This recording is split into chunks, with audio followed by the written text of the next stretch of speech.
കേരളത്തിലെ മാർക്സിസ്റ്റ് പാർട്ടിയുടെ നേതൃത്വത്തോട് ഞങ്ങൾക്ക് പറയാനുള്ളത്, പാഠം ഞങ്ങൾ പഠിപ്പിക്കും. ഈ തൃശ്ശൂരിനെ കണ്ണൂരാക്കാനുള്ള പരിശ്രമത്തിന്റെ പരിണിതഫലമായി ഇവിടെ നടത്തിയിട്ടുള്ള ഈ വൃത്തികേടിനെതിരെ അതിശക്തമായ പ്രതിഷേധം കേരളത്തിൽ അങ്ങോളം ഇങ്ങോളം ഉണ്ടാകും.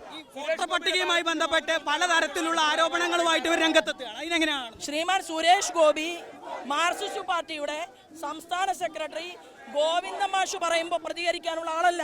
അത് അദ്ദേഹം തീരുമാനിക്കും, പ്രസ്ഥാനം തീരുമാനിക്കും. ആ തീരുമാനിക്കുന്ന സമയത്ത് ഇതുമായി ബന്ധപ്പെട്ടുകൊണ്ടുള്ള സ്റ്റേറ്റ്മെന്റുകൾ ഉണ്ടാകും. എന്ത് മറുപടിയാണ് അദ്ദേഹം പറയേണ്ടത്?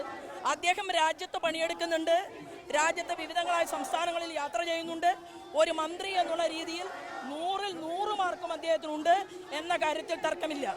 കന്യാസ്ത്രീ വിഷയവുമായി ബന്ധപ്പെട്ടുകൊണ്ട് അദ്ദേഹം ഇന്ത്യയുടെ പ്രൈം മിനിസ്റ്ററുമായി സംസാരിച്ചിട്ടുണ്ട്, ഞങ്ങളുടെ ഹോം മിനിസ്റ്ററുമായി സംസാരിച്ചിട്ടുണ്ട്.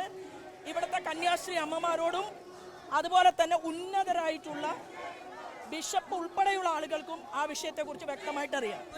മാധ്യമങ്ങളല്ലല്ലോ ഞങ്ങൾ സംഘടനയെ വളർത്തിയിട്ടുള്ളത്. ഭാരതീയ ജനതാ പാർട്ടി എന്ന് പറയുന്ന പ്രസ്ഥാനത്തെ വളർത്തിയത് മാധ്യമങ്ങളെ ഞങ്ങൾ അംഗീകരിക്കുന്നുണ്ട്.